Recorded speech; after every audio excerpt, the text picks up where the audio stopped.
आज हम लोग पढ़ेंगे महत्वपूर्ण एमसीक्यू जो कि लाइब्रेरी साइंस से रिलेटेड रहेगा। चलिए तो चलते हैं हम लोग। पहला क्वेश्चन है इसमें, एक्रोबैट रीडर का प्रयोग किस कार्य के लिए होता है? ऑप्शन है पीडीएफ को पढ़ने के लिए, टाइपिंग के लिए, पुस्तकालय कार्यों के लिए और वीडियो को देखने के लिए। इसका सही आंसर हो जाएगा दोस्तों पीडीएफ को पढ़ने के लिए। आगे है, फेज रिलेशन का प्रावधान कोलोन क्लासिफिकेशन के किस संस्करण में किया गया था? ऑप्शन है पहला संस्करण, तृतीय संस्करण, पाँचवें संस्करण और चौथा संस्करण। इसका सही आंसर हो जाएगा पाँचवें संस्करण। आगे चलते हैं दोस्तों। फिर है, पुस्तकालय में आगामी स्वचालीकरण क्यों के लिए किस तरह की बजट पद्धति सटीक हो सकती है? ऐतिहासिक, दूसरा है जेडबीबी मतलब कि जीरो बेस्ड बजट, तीसरा पीपीबीएस, चौथा है उपरोक्त सभी। ठीक है, आगामी स्वचालनीकरण कार्यों के लिए किस तरह का बजट सटीक होता है? Zero based budget. Zero based budget मतलब पिछले साल का कोई भी ब्यौरा वगैरह को देखे बिना नए तरीके से बजट तैयार करना। आगे है, ग्रंथ संजीवनी किसकी पहल है? पहला है एशियाटिक सोसाइटी, राष्ट्रीय पुस्तकालय, ट्रिपल आरएलएफ और निस्केयर। इसका सही आंसर हो जाएगा ऐतिहासिक एशियाटिक सोसाइटी। इसका सही आंसर था जेडबीबी, जीरो बेस्ड बजट। आगे चलते हैं। रामपुर रजा पुस्तकालय भारत सरकार के किस मंत्रालय के अधीन स्वायत्त संस्था है? पहला है संस्कृति मंत्रालय, दूसरा है मानव संसाधन मंत्रालय, तीसरा है रक्षा मंत्रालय, चौथा है वित्त संसाधन मंत्रालय। इसका सही आंसर हो जाएगा संस्कृति मंत्रालय। आगे चलते हैं। पुस्तकालय भवन की योजना के निर्माण के लिए उत्तरदायी होता है? पहला है पाठक और कर्मचारी, दूसरा है पुस्तकालय अध्यक्ष और आर्किटेक्ट, तीसरा है पुस्तकालय अध्यक्ष, चौथा है आर्किटेक्ट। इसका सही आंसर हो जाएगा पुस्तकालय अध्यक्ष और आर्किटेक्ट। आर्किटेक्ट जो कि ढांचा तैयार करता है, पुस्तकालय अध्यक्ष जो कि सारा ब्यौरा रखता है। आगे है, एफआईडी का अंतिम प्रकाशक वर्गीकरण पद्धति कौन सा है? पहला है बीएसओ, दूसरा है यूडीसी, तीसरा है एलसीसी, चौथा है 2008। इसका सही आंसर हो जाएगा बीएसओ। बीएसओ का मतलब होता है बॉर्डर सिस्टम ऑफ ऑर्डरिंग, जिसको एफआईडी और यूनेस्को के सहायता से तैयार किया गया। इसका स्थापना 1978 में किया गया। बी है यूडीसी। यूडीसी का स्थापना 1905 में किया गया तथा एलसीसी का स्थापना 1904 में किया गया। यूडीसी का स्थापना एफआईडी हेनरी ला फॉन्टेन और पॉल ऑटलैंड के द्वारा किया गया था, जबकि एलसीसी का स्थापना लाइब्रेरी ऑफ कांग्रेस के द्वारा किया गया। ठीक है दोस्तों, नेक्स्ट पेज में चलते हैं हम लोग। आगे है, रंगनाथन द्वारा प्रतिपादित त्रिपत्रक पद्धति में किस पत्रक से यह मिलान किया जाता है कि पत्रिका पुस्तक में प्राप्त हुई है कि नहीं? ये मिलान किया जाता है, पहला है रजिस्टर कार्ड, दूसरा चेक कार्ड, तीसरा है क्लासिफाइड इंडेक्स कार्ड, चौथा है सभी पत्रक में, मतलब ऑल ऑफ दीज। ये नहीं होगा, इसका सही आंसर हो जाएगा रजिस्टर चेक कार्ड।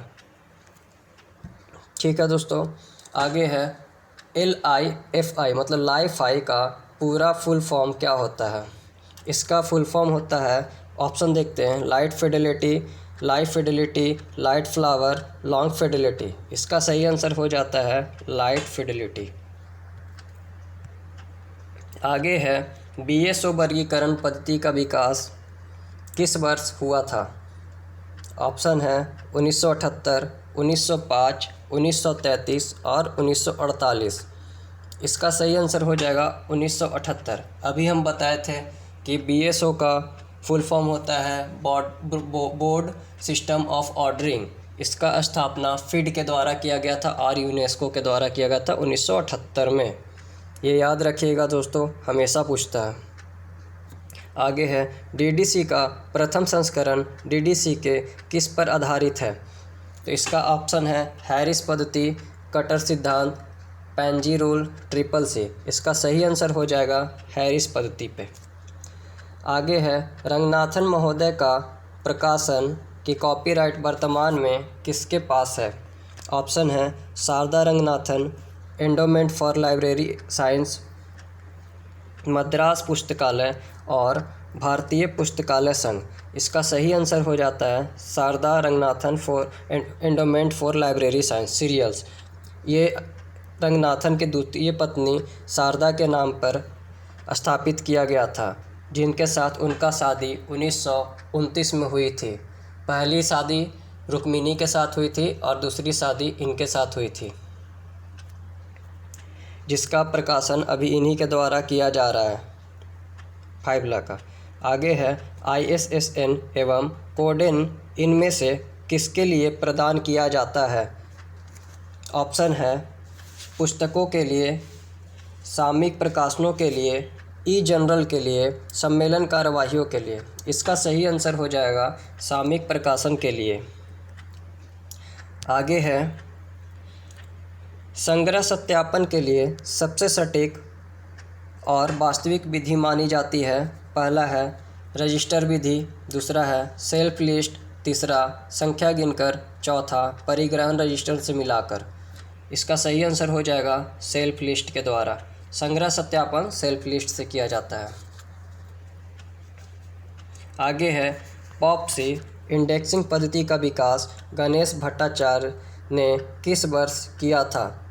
ऑप्शन है 1964, 1969 और ऑप्शन है दोस्तों जो कि आगे हम दिखाते हैं आपको 1971 और 1977। इसका सही आंसर हो जाएगा आपका 1964। पॉप्सी का 1964 में हुआ था स्थापना, याद रखिएगा। स्थापना वर्ष लाइब्रेरी साइंस में हमेशा याद रखा जाता है, क्योंकि सबसे ज़्यादा स्थापना वर्ष इसमें याद करना होता है। आगे है DCMI का फुल फॉर्म क्या होता है? ऑप्शन है Dublin core metadata initiative, data core metadata initiative, Dublin core metadata information और चौथा है डबलिन कोर मेटाडेटा इंस्टीट्यूट। इसका सही आंसर हो जाएगा डबलिन कोर मेटाडेटा इनिशिएटिव। आगे है CCF का फुल फॉर्म क्या होता है? पहला है कॉमन डाटा फॉर्मेट, दूसरा कॉमन कम्युनिकेशन फॉर्मेट, तीसरा कॉमन कम्युनिकेशन फॉर्मेट, चौथा कैटलॉगिंग कम्युनिकेशन फॉर्मेट। दो जगह एक ही दे दिया है। इसका सही आंसर है कॉमन कम्युनिकेशन फॉर्मेट। आगे चलते हैं।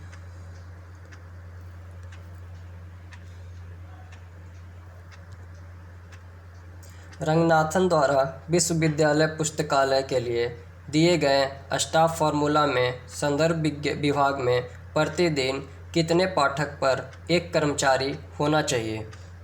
ऑप्शन है 30, 50, 70, 75। इसका सही आंसर हो जाएगा 50। आगे है लाइब्रेरी साइंस एब्स्ट्रैक्ट LISA का प्रकाशन किस वर्ष किया गया? इसका ऑप्शन हो जाएगा 1969, 1935 और 1979, 1907। इसका सही आंसर हो जाएगा 1969। लिसा का प्रकाशन 1969 में किया गया। आगे है इंसाइक्लोपीडिया ब्रिटानिका का मुद्रित संस्करण में प्रकाशन कब से बंद कर दिया गया? इसका सही आंसर हो, पहले ऑप्शन देख लेते हैं, 2012, 2005, 1999, 2007। इसका सही आंसर हो जाएगा 2012।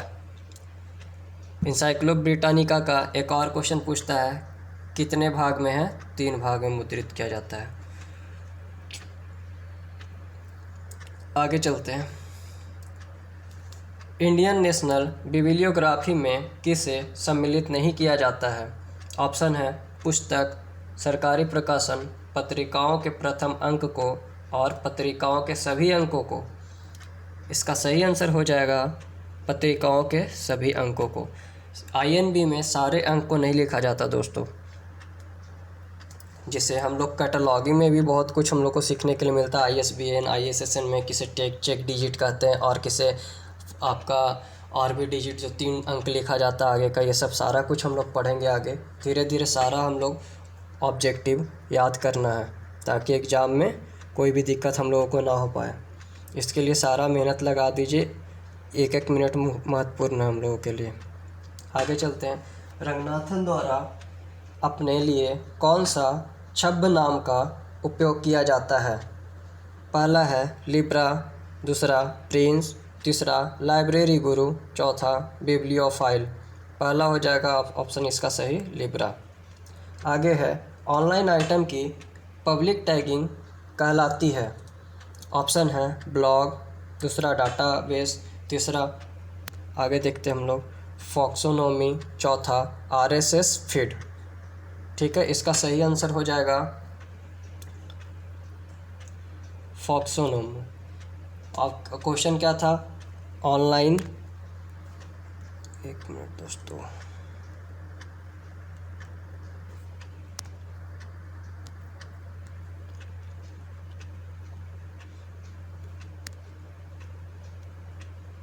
ऑनलाइन आइटम की पब्लिक टैगिंग क्या कहलाती है? फॉक्सोनोमी।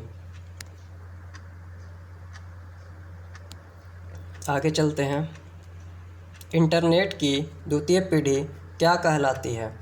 ऑप्शन है वेब 2.0, इंटरनेट 2.0, ग्रंथालय 2.0 और ICT। इसका सही आंसर हो जाएगा वेब 2.0। ठीक है, आगे चलते हैं। किसी पुस्तकालय समिति में पुस्तकालय अध्यक्ष की भूमिका क्या होती है? ऑप्शन है संयोजन की, B अध्यक्ष की, C अस्थायी सदस्य की, D उपरोक्त सभी। इसका सही आंसर है संयोजन की। आगे चलते हैं। BNB का प्रकाशन कौन करता है? ऑप्शन है the British library, B OCLC, C IFLA IFLA, D ALA American library association. इसका सही आंसर हो जाएगा द ब्रिटिश लाइब्रेरी। BNB का द ब्रिटिश लाइब्रेरी करता है, OCLC करता है आपका फीड का, IFLA हो गया, भी बहुत सारा प्रकाशन करता है। एक दिन स्पेशल प्रकाशन हम लोग पढ़ लेंगे। आगे चलते हैं। लीसा का पूरा नाम क्या है? ऑप्शन है library and information science abstract, B library science abstract, C information science abstract, D library and information science index. इसका सही आंसर है library and information science abstract. आगे चलते हैं। एग्रीस नेटवर्क किससे संबंधित है? ऑप्शन है मेडिकल साइंस, B कृषि क्षेत्र से, C न्यूक्लियर क्षेत्र से, D अंतरिक्ष एजेंसी से। इसका सही आंसर है कृषि क्षेत्र से। एग्रीस नेटवर्क कृषि क्षेत्र से संबंधित है। आगे चलते हैं। बर्न कॉन्वेंशन निम्न में से किस पर आयोजित किया? बर्न कॉन्वेंशन किस पे किया गया? ऑप्शन है bibliography, B copyright, C patent, D standard. ये हो जाएगा आपका कॉपीराइट।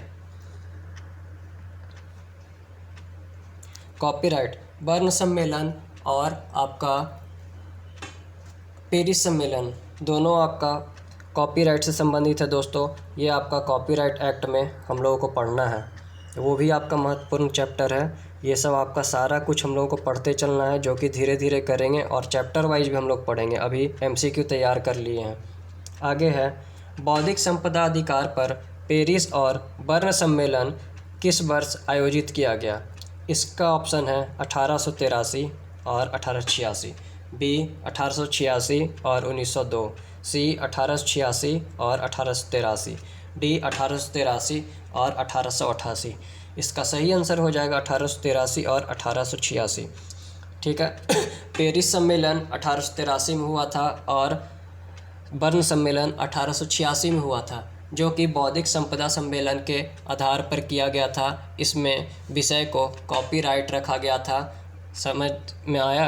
कॉपीराइट को मुख्य विषय में रखा गया था, जो कि WIPO के द्वारा किया गया था, जिसका मुख्यालय जेनेवा में है। ठीक है, उसी टाइम WTO 1995 में किया गया आपका स्थापना। और कॉपीराइट, इसमें 3 विषय रखा गया था आपका, जिसमें कॉपीराइट, पेटेंट और ट्रेडमार्क को मुख्य विषय माना गया था। आगे चलते हैं। जेनेवा में बीपो की स्थापना किस वर्ष किया गया?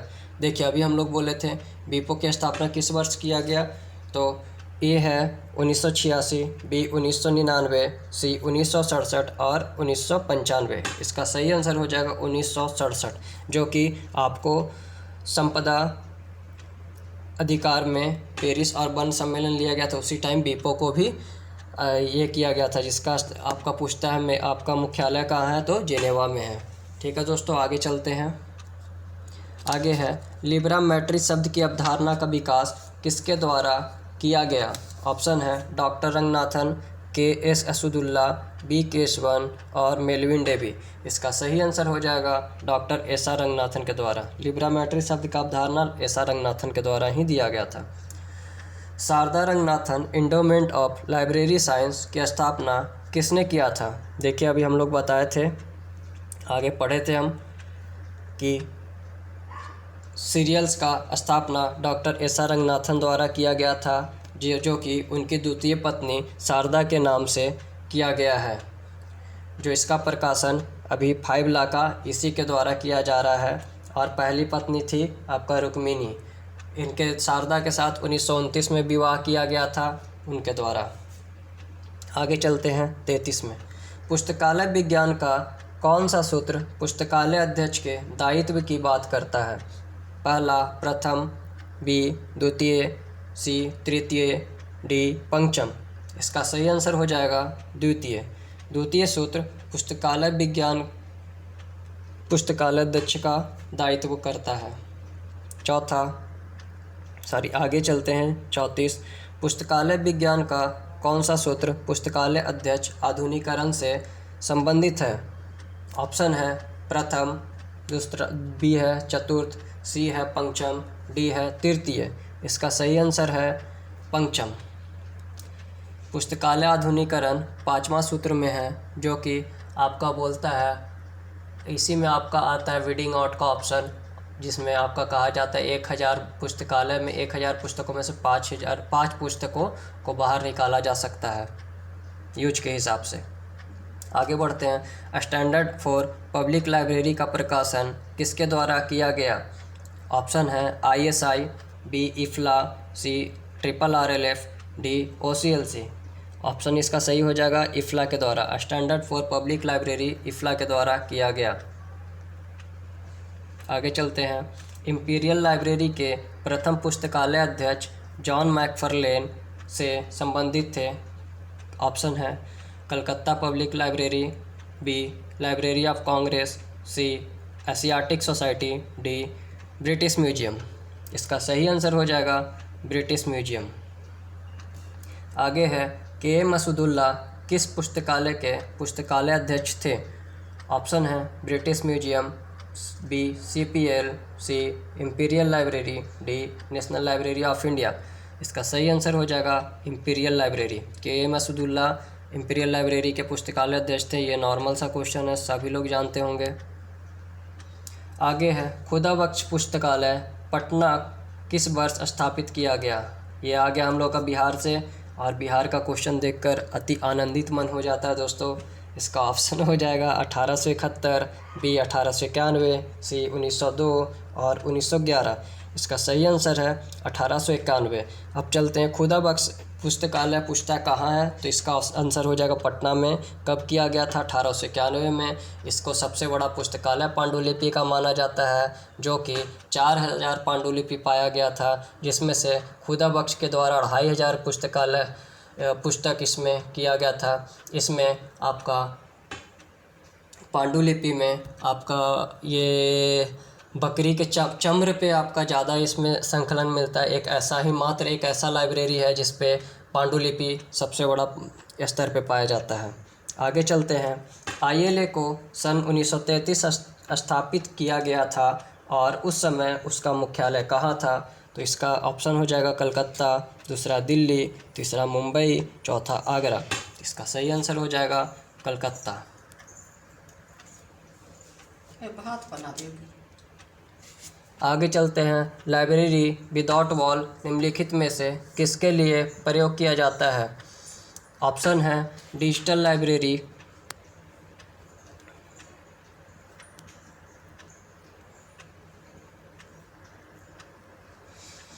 आगे चलते हैं। लाइब्रेरी विदाउट वॉल निम्न में से किसके लिए प्रयोग किया जाता है? ऑप्शन है digital library, hybrid library, virtual library, ई लाइब्रेरी। इसका सही आंसर हो जाएगा वर्चुअल लाइब्रेरी। ठीक है दोस्तों, 1 मिनट इसको मिटा देता हूँ। आगे है टैगोर बिब्लियोग्राफी निम्न में से किसका प्रकाशन है? ऑप्शन है RRLF, नेशनल लाइब्रेरी, आइसलीक और ILA। इसका सही आंसर हो जाएगा RRLF। दोस्तों स्पीड में चल रहे ताकि वीडियो बड़ा ना बन पाए और किसी को समस्या ना हो पाए। बहुत सारा दिक्कत होता है लंबा वीडियो बनने के बाद, पढ़ने में ज़्यादा टाइम लगता है, प्लस में लगता है कि यार इतना बड़ा वीडियो पढ़ पाएंगे कि नहीं पढ़ पाएंगे, समय नहीं मिलेगा, ये के कारण। आगे चलते हैं। पुस्तकालय विज्ञान शब्द का एक विषय के रूप में प्रथम प्रयोग करने का श्रेय किसे जाता है? ऑप्शन है एसा Ranganathan, Melvil Dewey, CA Cutter, Martin स्ट्रेचिनर। ऑप्शन इसका सही हो जाएगा एसा रंगनाथन के द्वारा। पुस्तकालय विज्ञान शब्द का एक विषय के रूप में एसा रंगनाथन के द्वारा किया गया था और एसा रंगनाथन को भारत में पुस्तकालय विज्ञान का जनक भी कहा जाता है। ऐसे पूछ लेगा कि पुस्तकालय विज्ञान का जनक किसे कहा जाता है, तो मेलविन डेवी को कहा गया था, जो कि DDC का रचना किए थे। DDC का 23 संस्करण है। ऐसे करके रिलेटेड करके हम लोग याद करेंगे। चलिए आगे है अपूपा पद्धति संबंधित है। ऑप्शन है इसका क्लासिफिकेशन, कैटलॉगिंग, इंडेक्स, डिजिटलाइजेशन। इसका सही आंसर हो जाएगा क्लासिफिकेशन। आगे है ई ग्रंथालय सॉफ्टवेयर का विकास किस संस्था द्वारा किया गया था?